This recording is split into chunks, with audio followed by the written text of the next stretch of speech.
এখন শীতকাল অর্থাৎ সবজির মৌসুম।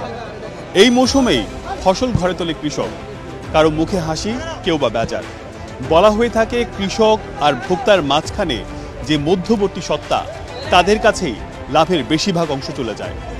কৃষক আর ভোক্তার দুয়ার পর্যন্ত কার লাভ কতটুকু সেটি জানার চেষ্টা করব আমরা। ঢাকার কাছে হওয়ায় মানিকগঞ্জের কৃষি পণ্য সবচেয়ে বেশি আসে রাজধানীতে। তবে এবার মানিকগঞ্জে কাল হলো বেগুনের বাম্পার ফলন। প্রায় প্রতিটি জমিতে উৎপাদন ভালো, তাই বাজারে দাম নেই বেগুনের। বেগুনের দাম নাই, 200-300 দিলে দেও, না দিলে ফালাই দাও, বসে থাকো। বাধ্যগত কালকে 10 মণ বেগুন 3000 টাকা। মানিকগঞ্জের উপচে পড়া বেগুনে আগ্রহ নেই আড়তগুলোর। দাম না পেয়ে চাষিরাও নিরুপায়। সার, বীজ, সেচ আর শ্রমিকের বাড়তি খরচ দিয়ে যে বেগুনের দাম হবার কথা ছিল কেজিতে 18 থেকে 20 টাকা, সেটি মানিকগঞ্জের হাটে 8 থেকে 10 টাকা। দুপুরের সূর্য যখন মাথার উপরে, তখন খাওয়ার ছলে পরিশ্রান্ত কৃষকের জিরিয়ে নেয়া। একান্ত সময় তাদের কাছে জানতে চাওয়া, কোথায় যায় শ্রমে ফলানো এই ফসলের লাভ। বাজার টাকা না জমা, এরপর আছে লেবারি, এরপর আছে গাড়ি ভাড়া।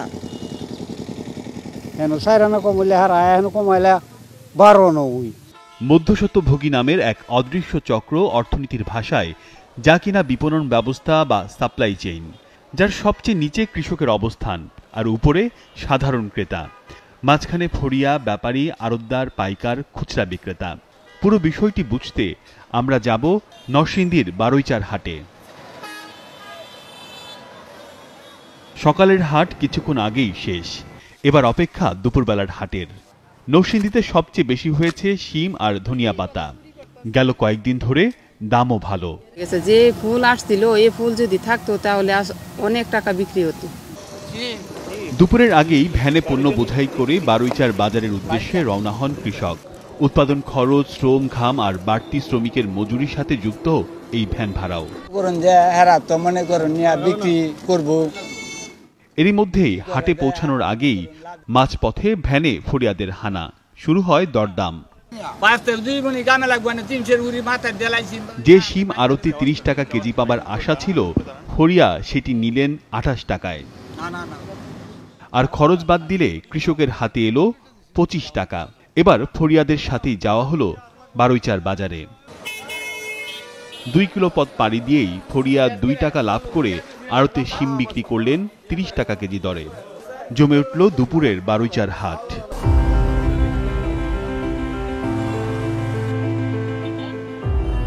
এই সেই নরসিংদীর বিখ্যাত বারুইচা বাজার। মূলত সকালবেলা যেই শিম আমরা বিক্রি করতে দেখেছি 32 টাকা, এখন প্রচুর শিম বাজারে এসেছে, যার কারণে শিমের দর করা হচ্ছে 28 টাকা। একই সাথে যেই ধনিয়া পাতা আমরা দেখেছি সকালবেলায় 30 টাকা বিক্রি হতে, সেটি কিন্তু এখন বিক্রি হচ্ছে 20 টাকায়। অর্থাৎ মধ্যস্বত্বভোগীদের যেই প্রভাব, সেই প্রভাবে কিন্তু কৃষকরা কম দামে পণ্য বিক্রি করতে বাধ্য হচ্ছেন। মাল আমদানি বেশি হয়েছে, ব্যাপারী কমে গেছে। সন্ধ্যা নামে দেখা গেল আড়তের শিম 2 ধরনের বস্তায় ভাগ করা হচ্ছে। রাত 8টায় নরসিংদীর শিম পথ ধরল ঢাকার। 5 টন শিম বোঝাই হয়েছে ট্রাকে। ভাড়া 3500 টাকা, চাঁদা 200, পরিবহন খরচ 3700 টাকা। আছে শ্রমিক আর আড়তদারি খরচ।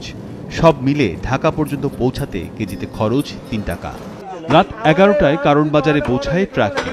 প্রথমেই নামানো হলো আলাদা বস্তায় রাখা ভালো মানের শিম, যেটি বিদেশে রপ্তানি হবে।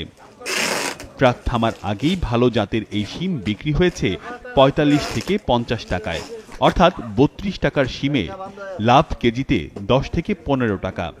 আর সাধারণ মানের শিমগুলো কারণ বাজারের আড়তে গেল 40 টাকায়। খরচ বাদে ব্যাপারীদের লাভ কেজিতে 7 টাকা।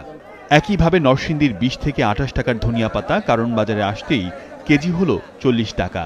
মানিকগঞ্জের যে বেগুন 8 থেকে 10 টাকায় বিক্রি করতে বাধ্য নিরুপায় কৃষক, কারণ বাজারের ট্রাক থেকে নেমে সেগুলো বিক্রি হচ্ছে 40 টাকা কেজিতে। রাতভর এমন জমজমাট বেচাকেনার ফাঁকে কুষ্টিয়ার ব্যাপারী অভিযোগ করলেন চাঁদাবাজির। না দিলে ঢুকতে দেয় না, ড্রাইভার করে মারধর করে। কারণ বাজারের ট্রাক ঢোকা মানেই 100 থেকে 200 টাকা পার্কিং চার্জ। প্রভাবশালীদের ছত্রছায়ায় সরবেই চলছে এই চাঁদাবাজি। নিশ্চিত কোনো শক্তি আছে, তারা ওপেন চাঁদাবাজি করে। এবার ক্রেতার থলিতে ওঠার অপেক্ষায় নরসিংদীর শিম। কারওয়ান বাজার থেকে 40 টাকা কেজি দরে নরসিংদী থেকে আসা শিম আর ধনেপাতা কিনলেন কমলাপুরের সবজি বিক্রেতা হারুন। আগে মালের দাম কিছুটা কম ছিল, এখন প্রতিটা মালের দাম কিছু কিছু ক্ষেত্রে বাইরে গেছে। পরদিন কমলাপুরের বাজারে হারুনের দোকান। নরসিংদীর সেই একই সিম হারুনের দোকানে বিক্রি হচ্ছে 60 টাকা, অর্থাৎ কেজিতেই 20 টাকা বেশি। আর ওই যে 40 টাকার ধনিয়া পাতা 20 টাকায় বেচতে বাধ্য হয়েছিল কৃষক, হারুনের দোকানে সেটি বিক্রি হচ্ছে 80 টাকা দরে।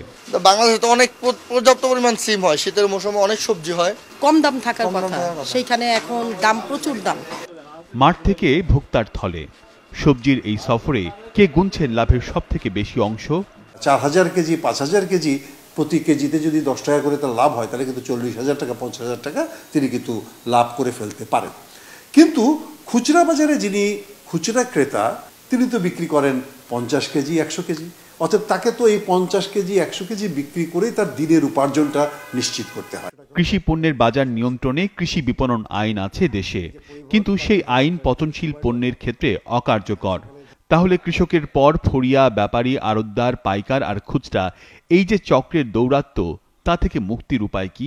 যখন এটি আমরা মোর ডিজিটাল ডিভাইস বা এরকম ডিজিটাল প্রযুক্তি বা ইভেন ই কমার্স এইভাবে যদি আমরা এটি ইন্ট্রোডিউস করতে পারি, এইভাবে একটা সম্ভব যে 5 জন বা 10 জন কৃষক মিলে সে যদি একটা ট্রাকের পণ্য, তারা যদি এখানে তাদের যদি একটা কন্ট্যাক্ট থাকে, কন্ট্যাক্ট পয়েন্ট থাকে, সে ওখান থেকে পাঠালো এবং সে যদি প্রতিদিন এইভাবে করতে পারে, তাহলে এটা করা সম্ভব।